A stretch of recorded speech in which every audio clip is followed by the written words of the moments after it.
A graça e a paz, amados. Estamos aqui mais uma vez, né, para trazermos aí essa lição abençoada. Nós estamos estudando aí sobre o avivamento e agora nós vamos estudar a lição de número 2, que é o avivamento no Antigo Testamento.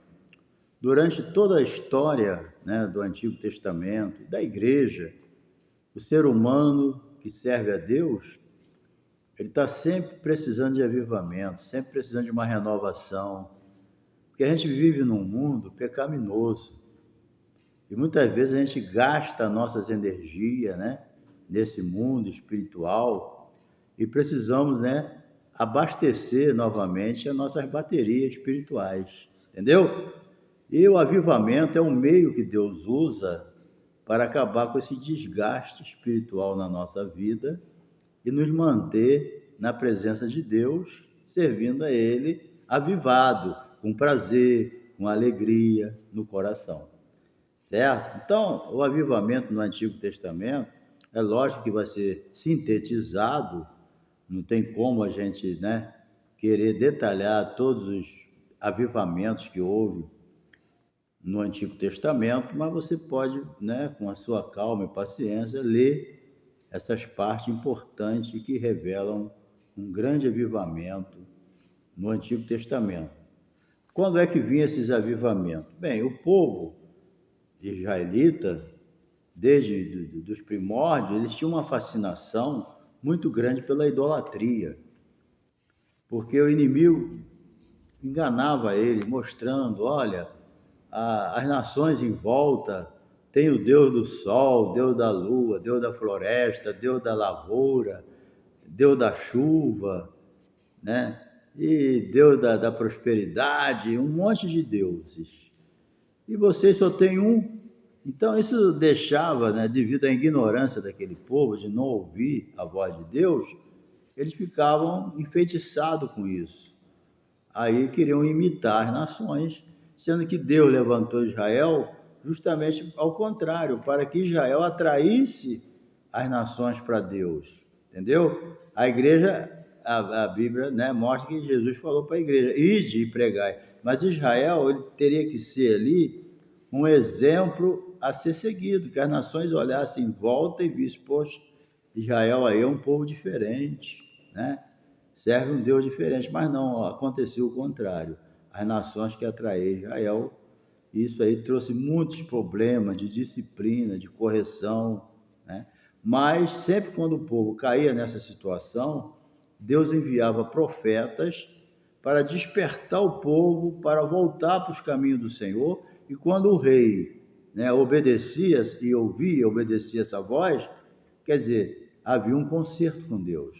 Aí o avivamento vinha, entendeu? Então, isso é claro, né? E quando esse apelo da parte de Deus vinha, né, para eles acabar com a idolatria, aí era assim que Deus fazia. Quando o rei obedecia, entrava pelo caminho ensinado pelos profetas, o avivamento era certo. Como aconteceu no tempo de Josafá, como aconteceu no tempo de outros profetas, de outros reis, que nós vamos ver que foram poderosamente usados por Deus, porque obedeceram. Quer ser usado por Deus? Obedece. Entendeu? É a melhor forma que tem. Então, o nosso texto áureo diz em Êxodo, versículo 34, verso 10, parte A. Então disse, eis que eu faço um concerto, farei diante de todo o teu povo maravilhas que nunca foram feitas em toda a terra, nem entre gente alguma. Certo? Está em Êxodo 34, 10, parte A. E a verdade prática, a nossa síntese, diz: a Bíblia revela que Deus responde ao seu povo com muitos avivamentos como resposta à oração e súplica, quando o povo resolve obedecer. A nossa leitura bíblica em classe se encontra em 2 Crônica, capítulo 34, verso 19 a 29 a 33, tá? Bem, a nossa lição número 2, como já disse no início, mostra a necessidade do avivamento no Antigo Testamento. Então, todo mundo sabe que, lendo o livro de Crônicas, o livro de Reis, primeiro e segundo Samuel, a história dos profetas, a gente sabe que houve época que Israel virava as costas para Deus e ia praticar coisas estranhas que provocavam a ira de Deus. Porque, na verdade, querido, Israel nunca foi inocente. Hoje, a igreja também não é inocente. Não existe pessoa inocente diante de Deus. Todos têm conhecimento daquilo que faz e o caminho para o avivamento é um só: arrependimento, conversão e confissão. Ok? Bem, vamos ver aqui os panoramas dos avivamentos no Antigo Testamento. No tempo de Moisés, quando o filho de Jacó, né? Quando José, filho de Jacó, morreu, o rei Faraó, ele que entrou, não conheceu José, né? Então, por causa disso, ele começou a pressionar o povo israelita, que sofreu muito com a tirania desse Faraó, que não conheceu José, entendeu? E, com certeza, quando José, o filho de Jacó, morreu, o povo israelita sofreu com a tirania de Faraó, que não conhecia a história dos benefícios que os judeus receberam da parte de Deus no governo de José. Então, José, vou usar um termo aqui, foi a salvação da lavoura do Egito e do mundo. Deus usou José como salvação para o Egito. Então, os faraós que conheceram José, eles respeitavam essa situação, né? E respeitavam o povo de Israel. Mas os outros que levantaram, né? Devido a Israel já estar sendo muito abençoado e crescendo muito, começaram a ter medo, né? Então, Moisés foi o homem escolhido por Deus para libertar o povo de Israel.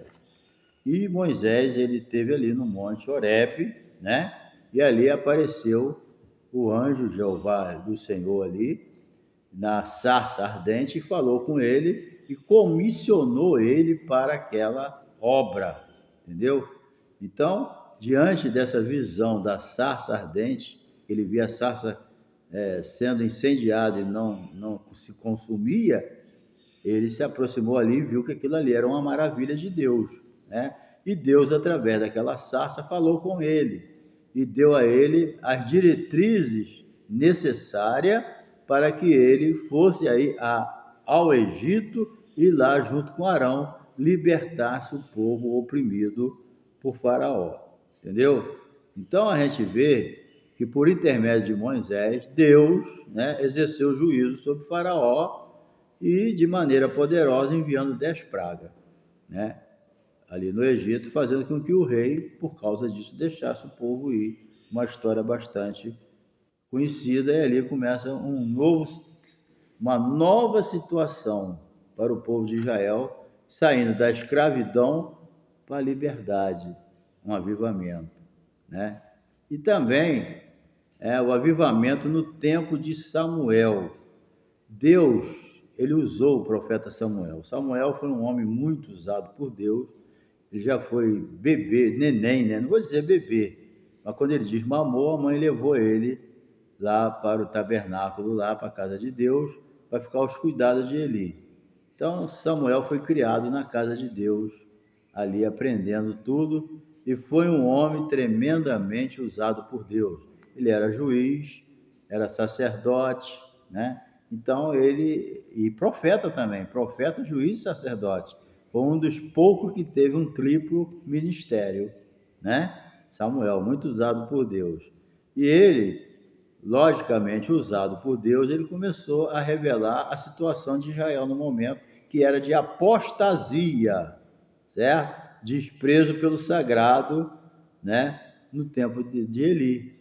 Então, os próprios filhos de Eli levavam a prostituta para o tabernáculo lá, para a casa de Deus. Então, você vê a situação que Samuel cresceu, entendeu? Mas ele não se deixou contaminar. Às vezes a gente só culpa o ambiente, mas muitas vezes o problema está dentro de nós. Samuel foi criado num ambiente terrível, que tinha um mau exemplo dos sacerdotes filhos de Eli. Mas ele não se contaminou com um mau exemplo, entendeu? Ele se manteve na presença de Deus. Quer dizer, e por ele, Deus enviou um grande avivamento para Israel na época. Está entendendo? Se ele se contamina também e segue o exemplo dos filhos de Eli, como é que seria a situação dele? Né? Mas depois veio o juízo de Deus. Né? O Eli morreu, os 2 filhos dele morreram e veio o castigo de Deus. Deus acabou com aquela safra ruim e começou uma nova safra avivada, que era Samuel. Entendeu? Você estuda a vida de Samuel, que homem usado por Deus. Entendeu? Samuel é um daqueles que você pode dizer, ó, irrepreensível, e um homem sempre avivado. Sempre avivado. Aí ele ficava dando cambalhota e pulo. Não, ele sempre estava apto para fazer a obra de Deus como Deus desejava que ele fizesse. Um homem com autoridade, um homem que levava aquilo que Deus mandava. Era um homem tremendamente usado por Deus, entendeu? Samuel foi usado por Deus para levar o povo ao arrependimento. Ele exortou o povo para voltar para os caminhos do Senhor e o povo voltou, entendeu? Também ele julgou Israel todos os dias da sua vida. Enquanto Samuel foi vivo, ele foi um juiz perfeito, tá? Agora, número 3 aqui, o avivamento no tempo de Josias. Josias foi um homem tremendamente avivado e usado por Deus, mas quando que começou o avivamento dele? Quando ele ouviu a palavra de Deus. É lógico, você vai dizer, mas tem gente que ouve a palavra de Deus e tudo depende de como você ouve. Tem pessoas que quando ele ouve a palavra de Deus, ele obedece. Tem pessoas que ouvir a palavra de Deus e ouvir uma abobrinha, é a mesma coisa, não tem diferença. Ele não dá valor àquilo que ele ouve. Bem-aventurado é aquele que ouve a palavra, entendeu? Então, se você não é bem-aventurado quando ouve a palavra, você tem que ir para os pés do Senhor e falar, Senhor, o que está acontecendo? Eu ouço a tua palavra, não sinto efeito nenhum, tem alguma coisa errada, vai buscar o Senhor, abre teu coração com Deus, né? A Bíblia diz, lançando sobre ele toda a vossa ansiedade, porque ele tem cuidado de vós. Não se conforma com essa situação que pode te levar a uma apostasia, a se desviar, a esfriar. Não se conforme com situações dessa natureza, não. Você não estiver se sentindo bem na casa de Deus ou com Deus, não quer orar mais, não quer jejuar, não quer estudar a Bíblia, e está já com sintomas já de direção, de procurar amigos que não são amigos de Deus, vai falar isso com Deus. Não deixa isso te dominar, não. Tá? Resistir o diabo e ele fugirá de vós. Tá? Então, Josias, né, ele estava vivendo numa situação que depois do reinado de Ezequias, né, o rei de Judá, Manassés, seu filho, foi um dos piores reis. Derramou muito sangue, matou os filhos, né, ofereceu como sacrifício, mas depois Deus mandou um castigo para ele e se converteu. Né? E quando ele morreu, você imagina a situação que não estava, né, com aquelas práticas ocultistas que Manassés praticava lá.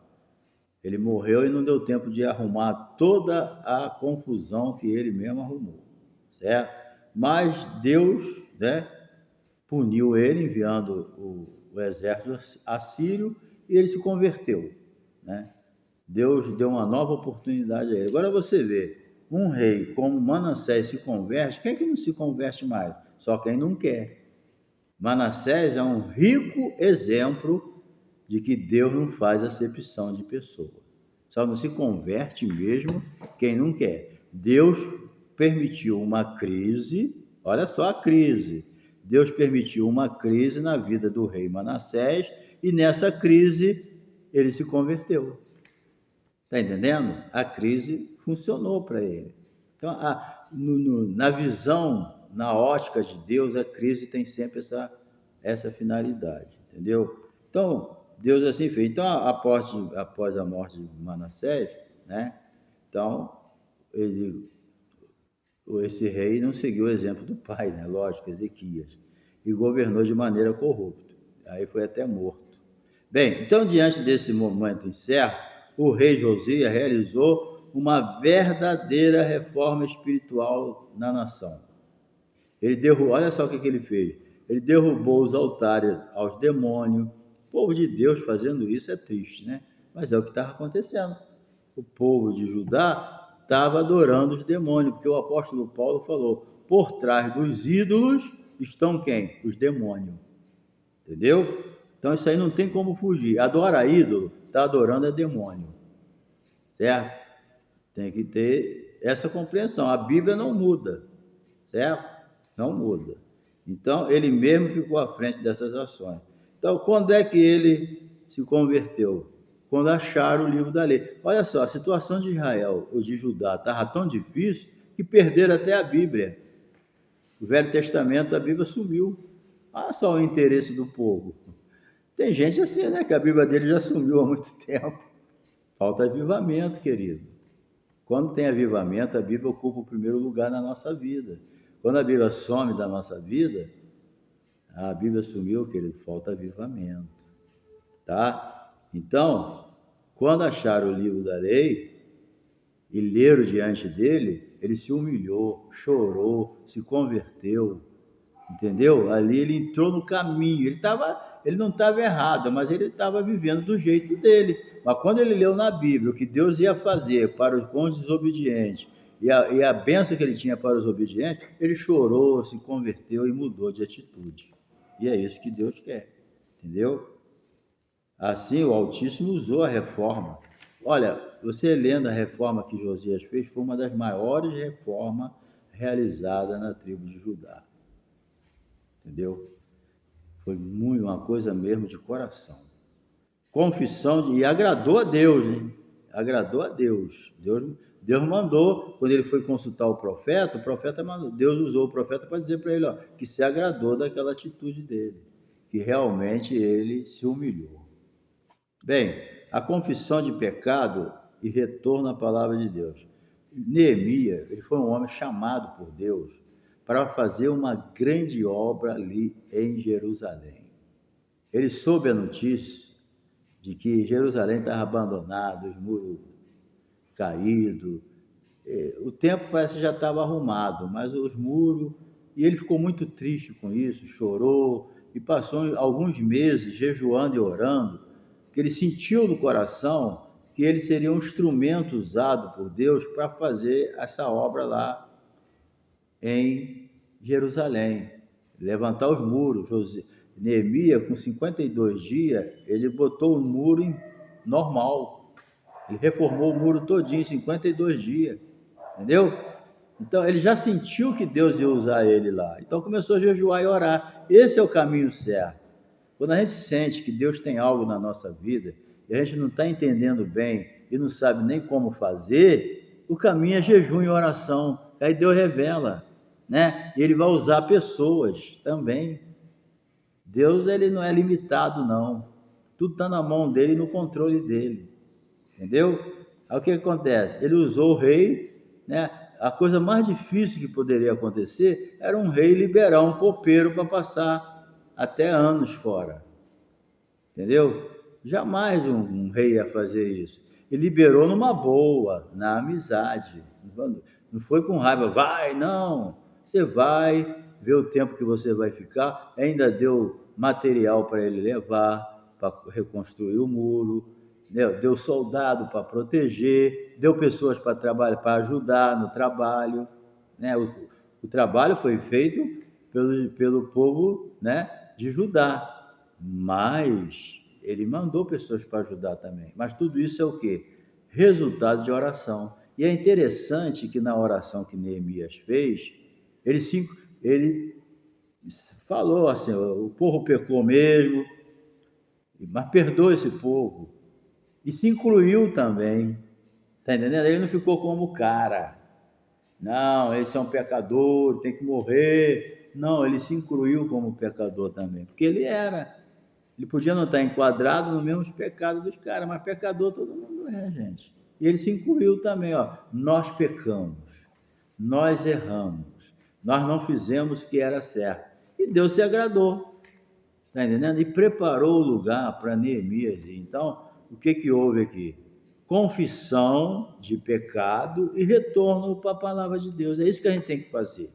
Muitas vezes o crente, para ser avivado, ele tem que confessar o seu pecado e retornar para a palavra, passar a obedecer. Obedecer é melhor do que sacrificar. Entendeu? Sacrifício de tolo, uma pessoa em pecado, está perdendo tempinho. Se conserta e vai viver pela graça. Está entendendo? A tua graça me basta. E o teu poder se aperfeiçoa na minha fraqueza. A graça de Deus é suficiente para a gente viver numa comunhão íntima com Deus, na obediência. Tá? Então, ele se incluiu na sua confissão de pecado, certo? Isso aí é a condição indispensável para viver um verdadeiro avivamento. Não esconde não fica aí querendo dar uma de santinho, que não, eu sou nada disso, querido. Deus não está nem aí para isso, Deus te conhece, me conhece, entendeu? Então, o avivamento pelo ensino. Então, Neemias também, né? Ele no ensino, no tempo de Neemias, o ensino da palavra de Deus foi uma marca que precedeu o avivamento. Neemias mandou que fosse lida a palavra de Deus, de forma didática. Avivamento sem palavra de Deus, sem oração, não existe. Não, nós vamos se humilhar, nós vamos confessar o nosso pecado e pronto. Vamos deixar a palavra para não. Vamos se humilhar, pedir perdão, se consertar com Deus naquilo que for necessário e continuar obedecendo à palavra. Não tem avivamento sem Bíblia. Está entendendo? Não tem. Não deixa a tua Bíblia aberta lá no Salmo 91, aquela página toda amarelada, ninguém obedece uma linha daquele salmo. Fica ali como um amuleto para espantar os maus espíritos. Sai fora disso. O apóstolo ensinou diferente e o Velho Testamento lá o salmista falou: eu escondi a tua palavra no meu coração para não pecar contra ti. A palavra tem que estar dentro da gente, certo? Nosso espírito tem que estar imbuído de palavra, certo? Imbuído. Então, um rei que muito ensinou a palavra também foi o rei Josafá.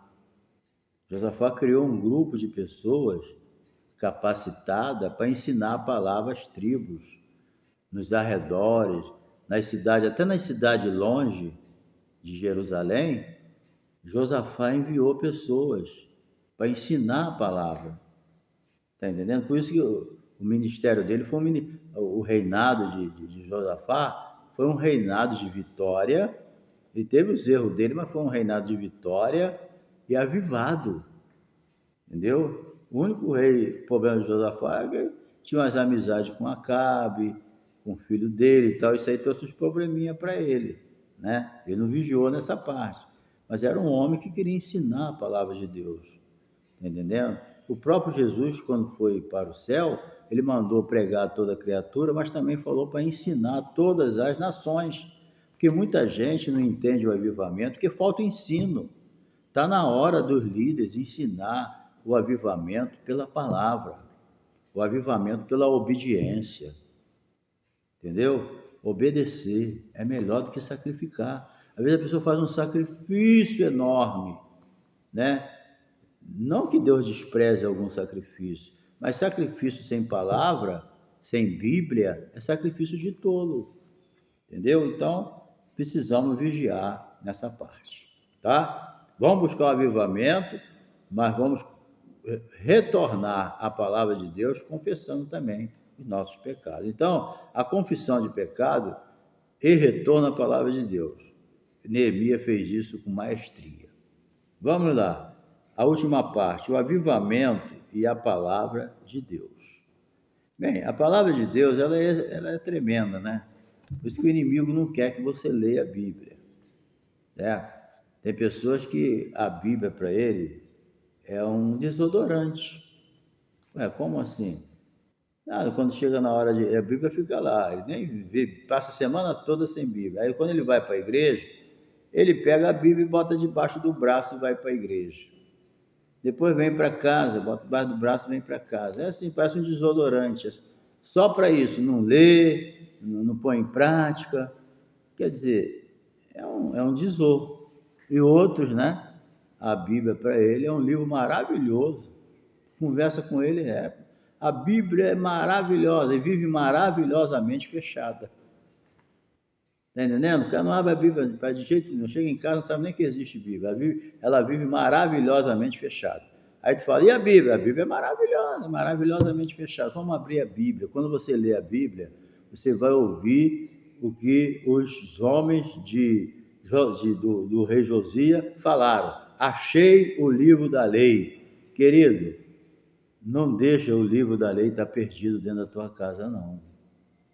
Está entendendo? Não. Usa. Tem muitas igrejas também que o livro da lei está escondido dentro da igreja, perdido dentro da igreja. Tem louvor, tem tudo, mas não tem Bíblia.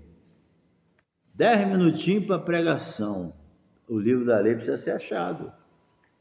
Está entendendo? Se na tua igreja não tem mensagem, meu filho, depois não reclama se as ovelhas procurar outro aprisco. A ovelha rebelde fica pulando a cerca. Ela está faminta, não tem comida, ela vai procurar. Já viu alguém com fome? Sai por aí. O cara está atrás de comida, certo? Porque muitas igrejas não tem mais comida. Aí não tem avivamento, está vivendo na força de evento, e tem isso, e tem aquilo, para segurar. Por quê? Porque falta comida. Avivamento, querido, é o que é necessário na nossa vida, mas avivamento sem Bíblia não existe. Tem que ter palavra, tá? Muito bem, então vamos lá. A palavra de Deus, como é que vem primeiro o avivamento pela palavra? A palavra de Deus corrige, certo? No Novo Testamento há um padrão de culto, né? Decência e ordem. A palavra de Deus, ela corrige, certo? O apóstolo Paulo, ele dá aqui uma ideia de como era o culto pentecostal no Novo Testamento. Ele fala assim: que fareis, pois, irmãos, quando vos ajuntais? Cada um de vós tem salmo, tem doutrina, tem revelação, tem línguas, tem interpretação. Faça-se tudo, porém, para edificação. Certo? Então, o culto pentecostal, ele tem tudo isso, entendeu? Mas tudo com ordem e decência. Deus não habita em bagunça, desordem. Deus não está. Essas desordens que existem por aí não é de Deus, não é avivamento. A carne gosta também de fazer a baguncinha dela. Está entendendo? Tudo tem que ser no espírito, gente. Andar no espírito, viver no espírito, andar em comunhão com Deus. Certo? A gente não deve dar lugar à carne. Entendeu? É lógico que o corpo faz parte da nossa adoração, mas é o espírito que Deus habita. Entendeu? Então, nós temos que entender que esse culto pentecostal que o apóstolo Paulo apresenta aqui é um culto, ele deixa bem claro que seja feito tudo com ordem e decência. Se não tem ordem nem decência, Deus não está no negócio. Está entendendo? Deus não anda em coisa desorganizada, em desordem e nem em indecência. Certo? Então, você vê que o que marca essa orientação apostólica não é a pessoa se exibir. Culto não é para se exibir. O culto, todo culto avivado, ele é cristocêntrico. Tem culto que ele não é cristocêntrico, é um culto humanista. Está entendendo? As pessoas que são exaltadas. Tem culto que é bajulação pura. É um bajulando o outro. Está entendendo? Só para, às vezes, fazer ciúme a outros. Existe isso, bajulação, coisa chata. O culto é cristocêntrico. Eu não estou falando um elogio, né? Você reconhecer o trabalho de alguém. Não ficar com aquela bajulação chata. Culto, gente, avivado é culto cristocêntrico. O que é um culto avivado cristocêntrico? É um culto que Cristo está no centro. Está entendendo? A Bíblia é cristocêntrica. Tira a Bíblia, Jesus da Bíblia, não tem valor. Um culto sem Cristo não tem valor. A Bíblia diz que o Espírito Santo, quando viesse, ia glorificar Jesus. Então, Jesus é que é glorificado. Quando um homem é glorificado no culto, não é o Espírito Santo, é o homem. É o humanismo, o homem no centro, antropocêntrico. Mas o culto é cristocêntrico, teocêntrico, é Cristo no centro, entendeu? Então, nesse culto, Deus pode enviar um avivamento, quando o culto é cristocêntrico, né? Como resposta ao quebrantamento espiritual, às orações do povo de Deus. Então, vamos orar, vamos pregar a palavra, vamos ensinar, mas sempre lembrando, Cristo no centro. Se Cristo não está no centro, aí é carne, tá? Cuidado com o formalismo. Com o formalismo, queremos dizer o quê? Que é formal, metódico, rigoroso. Isso aí não está dizendo que é contra a formalidade. Isso aí existe no meio humano, para manter a ordem. Cada igreja tem o seu costume, né? Cada igreja tem o seu modo, né? Tem a sua cultura, tem a sua peculiaridade, né? Mas a verdade não é errado observar regras, né? Agora, o problema todo é quando não tem vida, falta o Espírito Santo. Só tem regra, mais nada. Aí não dá. Tem que ter regra, mas tem que ter o Espírito para dar vida. É igual um corpo. O corpo morto não serve para nada. Tem que enterrar. Tem adoração aí que já foi enterrada e sepultada há muito tempo. Não tem nada de Deus. Está entendendo? Tem que ter regra, tem que ter a ordem, mas tem que ter vida. Tem o Espírito Santo, ele tem que estar ali comandando aquilo e colocando Cristo no lugar certo, no centro da adoração. Entendeu? Então, o formalismo assume uma característica negativa quando o cuidado e o zelo pelo que é formal fica acima da necessidade espiritual da igreja. Tem igreja, se cair um papel na mão, no chão, esse lenço aqui, se ele cair no chão, tem igreja que vai escutar o barulho dele, não pode fazer um barulhinho, tá entendendo? Se tu der um glória, então já era. Aí, se cair esse lenço aqui, todo mundo vai olhar, ih, tá estragando o culto. Gente, não é por aí não, tá entendendo? Isso aí tá fora.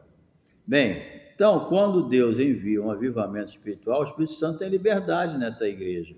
Os corações ficam sensíveis à voz de Deus, os dons espirituais atuam de maneira abundante, entendeu?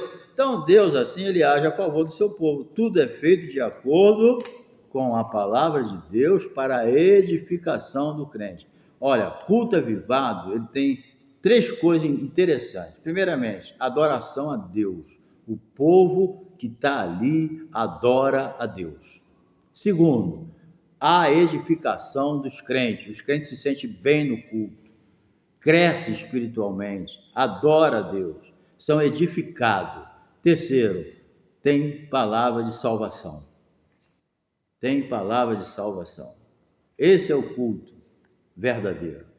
Adora a Deus na beleza da tua santidade. Então, o avivamento no Antigo Testamento sempre vieram como resposta ao quebrantamento enviado por Deus através da crise, das orações e da humilhação diante de Deus. Tá bom? Então, Deus te abençoe, que você possa compreender essa lição maravilhosa na tua vida e possa crescer na graça e no conhecimento do Salvador Jesus Cristo. Amém? Deus te abençoe e até a terceira lição.